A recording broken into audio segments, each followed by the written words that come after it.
So last week, we looked at Nietzsche's account of the good life as embodying aesthetic value. This week, we're going to look at Nietzsche's criticism of Christian morality. The main point of Nietzsche's criticism is that Christian morality is life-negating. Now, Nietzsche begins on pages 390 and 391 by raising the question of the descent of our moral values, or the origin of our use of the terms good and evil. And Nietzsche proposes, on 391 onto 392, to determine whether our contemporary moral system is good or bad by seeing what the origin of our moral system is.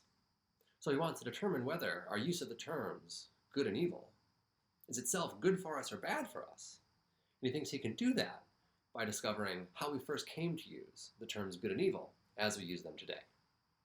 Now, there's a worry with this sort of approach. The worry is that Nietzsche commits what's called the genetic fallacy. So the genetic fallacy is attempting to critique something just by showing that it has unsavory or bad origins. So you might think of American democracy, for example. Would showing that the founders of American democracy were themselves bad people show that American democracy is itself bad? Not obviously so. You could imagine bad people creating a system that happens to be good for us today, despite the badness of the founders. So the worry, applied to Nietzsche's case, is that even if Nietzsche can show that there's something bad or immoral about the creation of our contemporary Christian value system, that won't suffice to show that the Christian value system is itself bad for us. It could very well be that perhaps just like American democracy, this system was put in place by bad people doing bad things, but the system itself works today. Right? It might be the case that American democracy and Christian values don't work today. But to show that, we need to do more than simply showing they come from unsavory origins. So this is a potential criticism of Nietzsche's critique of Christian values, and it's something that you should have in mind as we consider that critique itself. Is there a way that Nietzsche can overcome this criticism that he commits the genetic fallacy? Okay, so let's consider Nietzsche's account. What he needs to show in the first instance is how our contemporary moral system came to be out of a non-moral situation. He just needs to imagine a world before there was morality and show how our contemporary moral system descended out of that pre-moral situation. So Nietzsche proposes that independent of or prior to any sort of moral system, there are characteristics that people possess that make them more likely to do well in life. So crucially, this notion of doing well in life is a non-moral notion. Doing well doesn't mean being virtuous according to some standard of virtue. Doing well just means having one's desires satisfied, getting by, feeling happy, understood in naturalistic terms.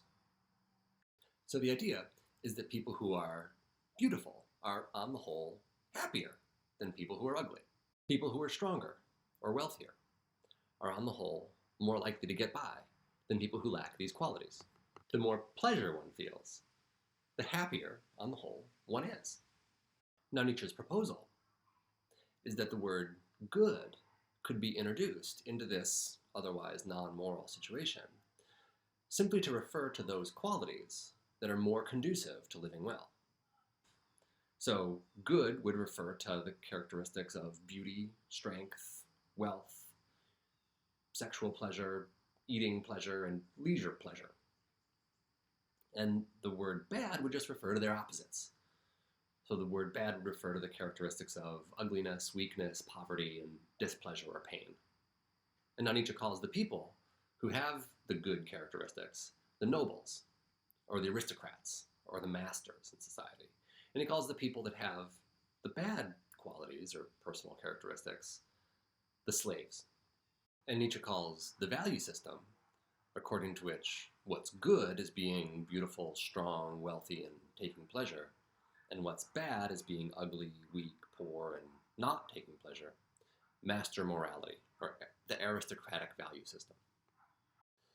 Now, Nietzsche wants us to consider how the people who are relatively less well off would feel about the aristocrats or the masters. How would the people who are ugly feel about the beautiful? Or how would the people who are weak feel about the strong? Nietzsche thinks the answer is resentment or hatred.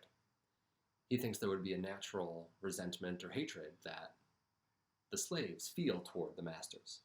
And now Nietzsche thinks that our contemporary value system has grown out of that resentment. Here's how.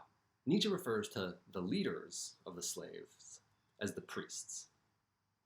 He thinks the priests would try to get revenge on the aristocrats or the masters in society by coming up with a new term, a term of derision or of disapprobation that the priests would apply to precisely those characteristics in virtue of which the masters are better at living.